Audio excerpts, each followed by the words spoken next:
ठीक। तो आप हैं शहीद रमन जी के बेटा। क्या लिखते पूरा नाम वो? रमन बिहारी प्रसाद। रमन बिहारी प्रसाद, शहीद रमन बिहारी प्रसाद ऐसा लिखते हैं। हैं? माता जी क्या लिखती है नाम? शर्मिला देवी। शर्मिला देवी।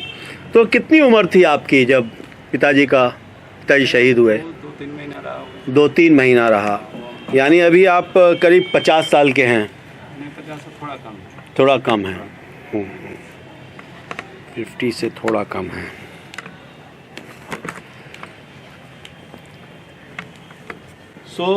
हम लोग मना रहे हैं इस वक्त 50 साल,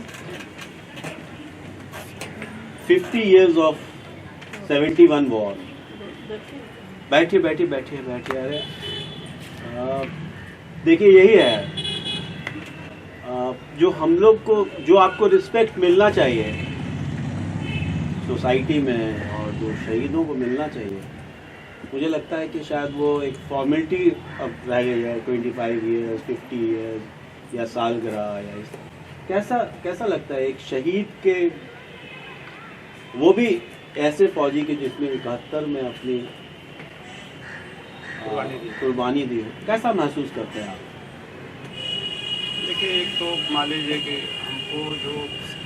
हमें जो लगता है, एक तो ये बात लगती है कि निश्चित तौर पर जो किया जाना चाहिए, सरकार जो की वो मान लीजिए ठीक है उस हिसाब से, लेकिन जो किया जाना चाहिए उस हिसाब से कम है, बहुत कम है जो होना चाहिए। लेकिन अब इसका कोई उचित फोरम भी नहीं है जहां आप कुछ कह सकते हैं या बात कह सकते हैं, क्योंकि सब मामला पॉलिटिकल फिर हो जाता है। तो एक जो उचित फोरम होना चाहिए, अलग से कुछ होना चाहिए, वो नहीं है। तो सबसे कोई ऐसा प्लेटफॉर्म नहीं है, कोई चैनल नहीं है, चैनल नहीं है। जो मान लीजिए कि विडो है या वार डिसेबल्ड पर्सन जो भी लोग हैं, तो उनका कोई चैनल नहीं है, कोई मैकेनिज़्म नहीं है जिस मैकेनिज़्म के थ्रू आप सरकार तक अपनी बात रख सकते हैं, है ना। इंडिविजुअल आपको जाना है, यहाँ वहाँ लोगों को बोलना है, कोई फोरम नहीं। तो ये सबसे बड़ा गैप है जो हम समझते हैं। बाकी क्या देगी सरकार, नहीं देगी, वो तो बात की बात है, लेकिन हम अपनी पीड़ा या दुख वहाँ तक ले जा सकें, इसका कोई उचित फोरम नहीं। ये सबसे बड़ा सवाल है जो मेरी नज़र में। बाकी सरकार क्या करेगी वो सरकार का अपना निजी फैसला है। और जिस समय सरकार तो अब तो मान लीजिए कि ह्यूज अमाउंट देती है, उस हिसाब से पहले तो ये सब पैसा वैसा का कोई बात नहीं था, 2-4-5 हज़ार रुपये, लेकिन उस समय के लिए 5 हज़ार ठीक ठाक ही रकम रहा होगा मेरे ख्याल से। हम लोग तो बजट छोटे थे, तो ये पूरी बात है। बाकी और सरकार को जैसे मान लीजिए कि एक जो और भी जो दूसरे लोग हैं जो मिलिट्री पर्सन नहीं हैं, लेकिन वार में उनकी जाने जाती हैं, है ना, तो उनके प्रति भी एक इस तरह का रवैया नहीं है जिस तरह से आर्मी पर्सन का अभी भी जो है, उसमें मैं कह रहा हूँ। तो इसको भी ठीक करना चाहिए। अभी जैसे मान लीजिए हमारे नीचे बगल में वो BSF में थे। अच्छा। तो शायद जब वो अभी जी कुछ दिन पहले गुजर गए, उनसे बात होती थी तो उनका सैलरी कुछ माने पेंशन कुछ कम था, BSF होने की वजह से। आर्मी वालों का कुछ अलग था। ये सब थोड़ा सा भेदभाव जो है ये ख़त्म होना चाहिए। मुझे लगता है कि युद्ध होना ही नहीं चाहिए। पहली बात तो ये कि कुछ भी क्षति ना हो किसी का, ये ज़्यादा ज़रूरी है, चाहे हमारे परिवार का हो चाहे किसी के परिवार का हो। युद्ध अच्छी वजह नहीं है, हाँ, लेकिन देश की सीमा और सुरक्षा के लिए तो ज़रूरी है कि सब लोग ऐसा ही सोचते हैं, ऐसी भी बात नहीं है, लेकिन युद्ध नहीं होना चाहिए। बहुत तबाही होती है निजी परिवार में भी और लोगों में भी, ये युद्ध नहीं होना चाहिए, मैं ऐसा सोचता हूँ। बट ऐसे आप अपने फादर को जो युद्ध में शहीद हुए कैसा महसूस करते हैं? नहीं, किए तो बहुत साहसिक काम किए हमारे फादर, या और भी जो लोग उनके साथ थे। गार्ड रेजिमेंट में थे हमारे फादर, और ठीक उसी समय जिस समय उनकी बहाली हुई थी, बाद में हमको ये सब पता चला जब गार्ड में हम लोग किसी एक सेरेमनी में बुलाया गया था, तो हम लोग गए थे कानपुर में। तो 69 में ही मेरे फादर की ज्वाइनिंग हुई थी। तो गार्ड बनाया ही गया था अलग से, लंबे कद वालों का, 6 फीट से ऊपर। हाँ, तो वो उसमें थे हमारे फादर, गार्ड रेजिमेंट सेंटर में। अच्छा। ब्रिगेड ऑफ द गार्ड उसका पूरा नाम है। 14 गार्ड में थे हमारे फादर। तो पता नहीं, अब ये अभी हम नहीं कह सकते हैं, लेकिन 14 गार्ड में थे। और अल्बर्ट टेक्का जो परमवीर चक्र विजेता हैं जी। तो वो सब 14 गार्ड के ही थे सब एक साथ। अच्छा अच्छा अच्छा उनके पुत्र अल्बर्ट जी के पुत्र विंसेंट, अच्छा वो अभी रांची में ही हैं, कहीं रहते हैं मेरे ख्याल से, अभी तो पूरा पता नहीं है। अच्छा हम लोग सब साथ में पढ़े मिलिट्री हॉस्टल में। अच्छा, आप लोग एक साथ? हाँ जी। अच्छा अल्बर्ट टेक्का के साथ हमारे फादर ये सब लोग थे, एक ही अच्छा। गार्ड में थे। अच्छा। अल्बर्ट टेक्का के जो बेटे हुए विंसेंट, वो और हम और दूसरे लोग सब साथ में पढ़े मिलिट्री हॉस्टल में, नागपुर के पास है कामटी एक जगह, वहीं पर ट्रेनिंग सेंटर है, वहाँ ट्रेनिंग सेंटर है। अब है कि नहीं, मेरे ख्याल से होगा ही, वहीं पे है BRC। तो आपको कैसे याद करते हैं?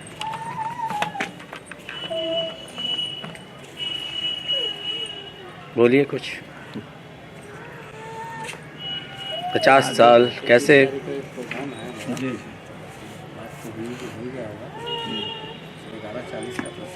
किस तरह से गुजारेंगे तो मेरा किसी को बता नहीं सकते कि कैसे हम गुजारिश कर रहे हैं।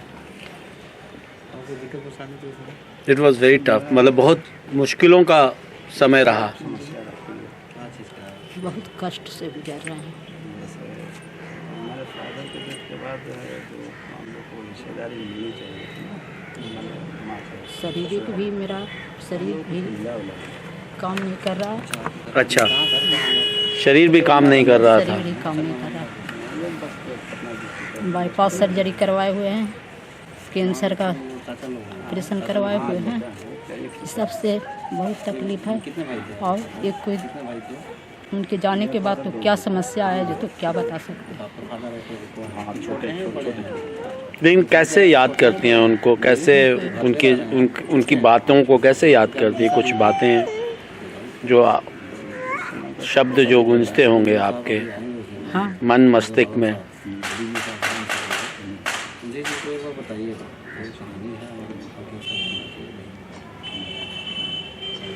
याद करते हैं जैसे उनको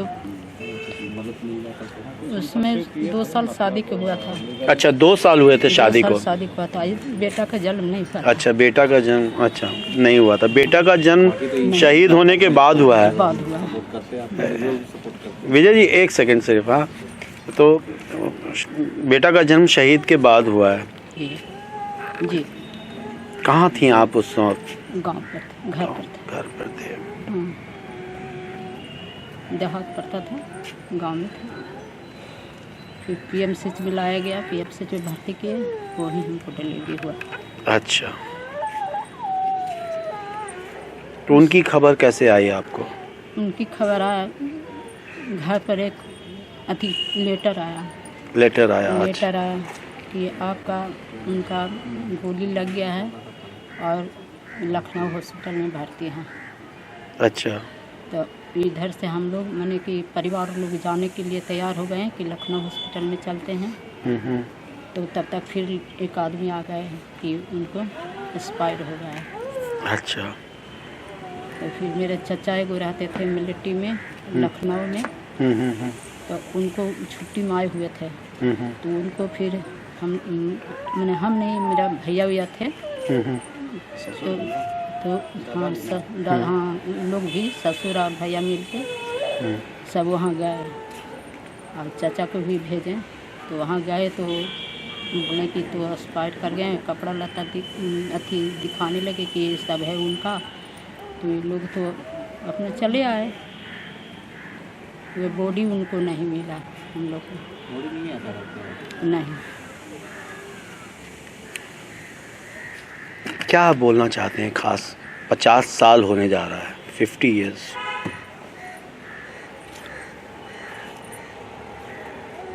वैसा कोई जितना हमको फैसिलिटी मिलना चाहिए था ना, कुछ फैसिलिटी मिला नहीं।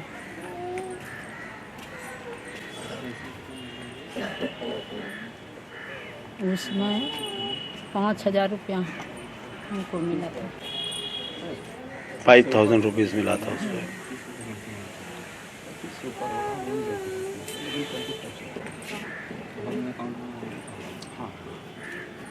अब तो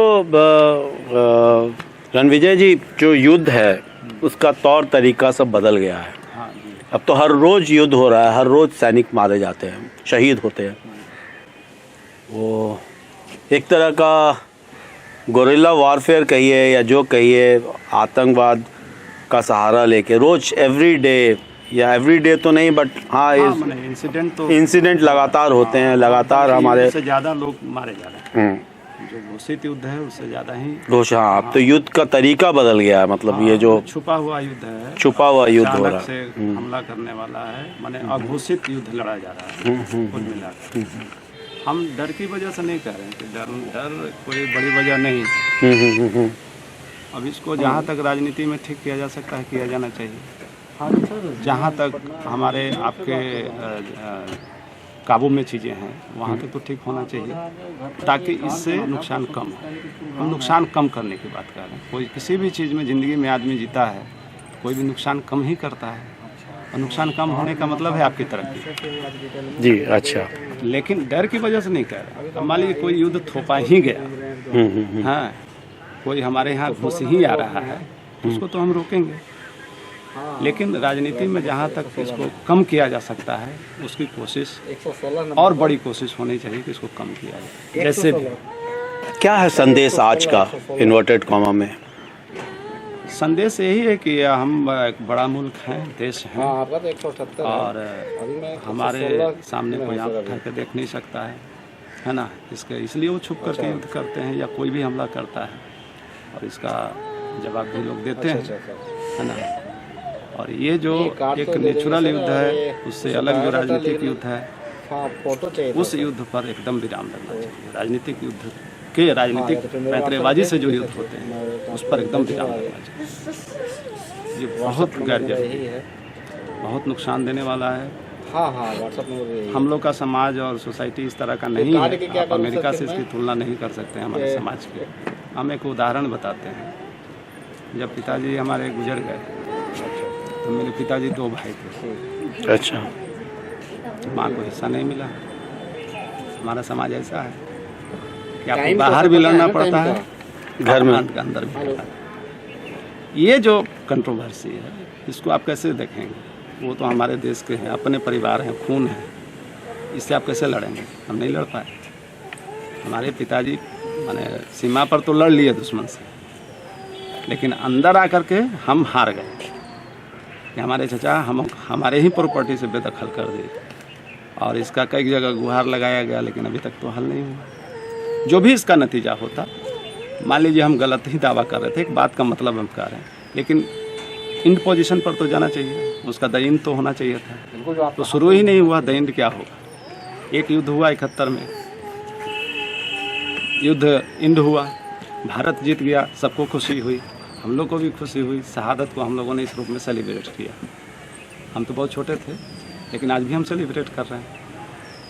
लेकिन घर में जो होता है, अपने परिवार में जो होता है, उसको आप कैसे हल करेंगे? इसी की बात मैंने शुरू में कहा कि इसका उचित फोरम नहीं है। जो लंबी ज़िंदगी जीना पड़ता है, इसका उचित फोरम नहीं है, मैकेनिज्म नहीं। ये सबसे लूपहोल्स है किसी भी सरकार के लिए। मतलब कि जो एक्चुअली में जो युद्ध में शहीद हो गया है वो सिर्फ अकेले शहीद नहीं हुआ है, उसने एक युद्ध छोड़ दिया है, वो वैसा युद्ध छोड़ दिया है जो उसके जो मतलब घर वाले हैं, वाइफ है, बच्चे हैं, वो नहीं बैठिए तो वो जिंदगी भर बैठिए, माता जी बैठिए ना, बैठिए आप बैठिए, तो वो जिंदगी भर उसको झेलते रहते हैं। चाहे वो अपने गांव में अड़ोस पड़ोस से हो, अपने परिवार से हो, या रोज़मर्रा का जो चीज़ें हैं, बच्चों के एडमिशन का हो, हेल्थ का हो, या बाकी चीज़ें भी जो है, हक की लड़ाई हो, ये चलती रहती है।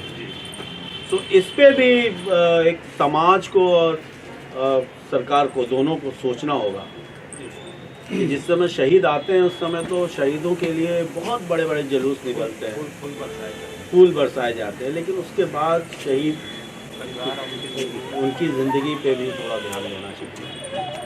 ये असल ज़िंदगी तो ये जीते हैं, असल ज़िंदगी ये है। 50 साल गुजारना, जो 50 साल के, वो भी जिस समय तो मैं 2-2.5 साल शादी का हुआ था, हार्डली उम्र 20-22 की भी नहीं रही होगी, या 22 साल, वही मान के चलिए, वो भी नहीं 16 साल पहले उम्र, तो कम उम्र में शादी हो जाती थी। तो ये हम कह रहे हैं कि ये जो दुख है ये आप दिखा नहीं सकते, कह नहीं सकते, और इसका कोई उचित फोरम नहीं जहाँ हल कर सकते हैं। इसका दयन नहीं होता है, एक युद्ध का दयन हो जाता है, लेकिन ज़िंदगी जीने में जो कठिनाइयाँ परेशानियाँ उसका दयन वो तो एक अलग समस्या है। जैसे मैं अपने बारे में कहूँ, मैं बालू हूँ, तो मैं क्यों सरकार से दावा करूँगा कि मेरे पिताजी का मुझे दिया जाए? ये मैं हाँ, ये तो सरकार को सोचना है, ये सरकार को सोचना है। इनाम मांगा नहीं जाता है, हाँ, इनाम मांगा नहीं जाता है, लेकिन ये है उसके पिताजी पर आश्रित मेरी माँ है ना, तो इनका तो बराबर का हक बनता है ना। हमारा एक नेक्स्ट जनरेशन वाला मामला हो जाता है। हम अपनी तरफ से कुछ आर्गुमेंट नहीं कर रहे कि आप हमको दीजिए, हम कमा खा लेंगे, कैसे भी रह लेंगे, वो अलग सवाल है। लेकिन उनके जो लाइफ पार्टनर थे या लाइफ पार्टनर हैं, ये बारे में तो सरकार को सुने, जिस तरह का हमारा समाज है, ये बात है, ये कोई उल्हाना नहीं है, कोई तोहमत है, बात सही है, बात सही है। कोई तोहमत नहीं है किसी सरकार पर कि हम इल्जाम लगा रहे हैं। ये एक नेचुरल फेनोमेना में जो होना चाहिए। हम दूसरे देश की बात करते हैं, तुलना करते हैं, नहीं, आपसे मिलने के बाद सच पूछिए तो मैं कैमरे के सामने ये कहना भूल गया हूँ कि मैं कौन हूँ और आप कौन सा चैनल देख रहे हैं, क्या है। आपके शब्दों में और आपके बातों में जो वो सच्चाई इतनी है, और आपने इतने आर्टिकुलेट वे में बोला है, नरमी से बताया अपनी जो समस्याएं कि शहीद तो आदमी हो जाता है, मगर शहीद का जो परिवार है उसको कुछ समय के बाद सरकार भूल जाती है, समाज भूल जाता है। समाज फिर भी याद रखता है, समाज फिर भी याद रखता है। आज भी गांव में जाने पर ऐसे तो जाते ही नहीं हैं, चूँकि पिताजी का देहांत के बाद चचा जी ने कोई संपत्ति हिस्सेदारी नहीं थी, सरकार ने एक फ्लैट दिया तो यहाँ माँ चली गई, यहाँ रहने लगी, पेंशन से गुजारा होने लगा। तो हम लोग यहाँ रहे, हम पढ़ने चले गए, मान लीजिए कि हॉस्टल में, आर्मी हॉस्टल में, वो आर्मी हॉस्टल में हमारी पढ़ाई लिखाई थी, तो चलिए किसी तरह से हम स्टेबल हो गए। अगर ये इतना भी नहीं होता तो कहाँ रहते, ये जिंदा रह पाती नहीं रह पाती, क्या होता है कहना ही मुश्किल है। अगर उलट के सोचें तो क्या होता कहना मुश्किल है। आप के साथ बैठ पाते, नहीं मिल पाते। आज हम मान लीजिए कि आप ऐसे बहुत सारे लोग हैं जो, कैसा लगता है जब फौजी भाई अगर आते हैं मिलने के? बहुत अच्छा लगता है। कैसा लगता है? क्या चाहते हैं आप इनसे, क्या चाहते हैं? हम लोग तो शिकायत करते हैं, फादर का जो रेजिमेंट है जी, हम लोग तो शिकायत करते हैं कि भाई आप हम लोग को बुलाते नहीं। अच्छा। कभी 3 साल 5 साल, हमको लगता है इधर तो 3 साल पहले बुलाए थे।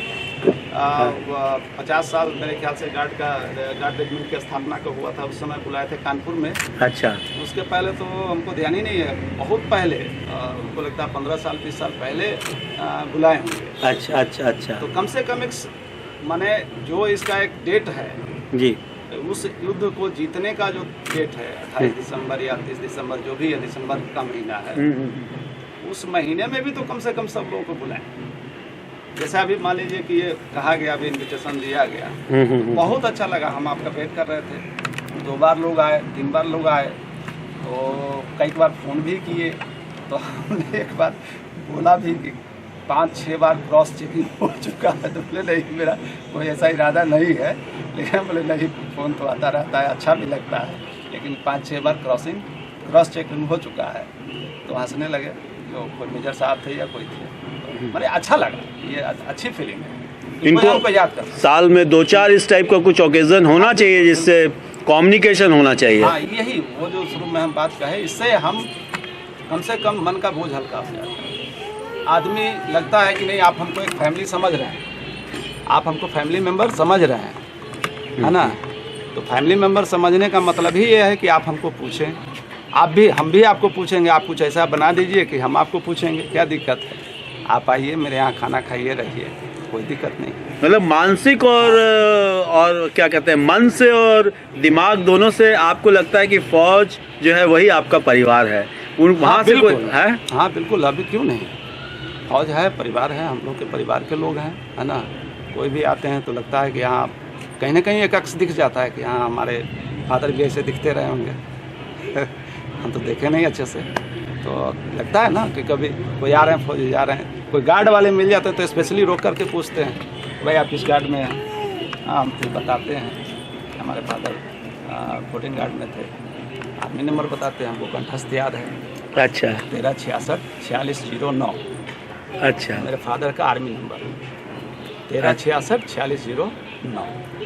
तो ये मेरे पिताजी का आर्मी सब रहता है, बहुत अच्छा लगता है ना, ये इसमें कोई दो है। ठीक है रणवीर जी, फिर मुलाकात होगी आपसे जी, और ये मुलाकात का सिलसिला चलते रहना चाहिए। जी जी, धन्यवाद। शुक्रिया।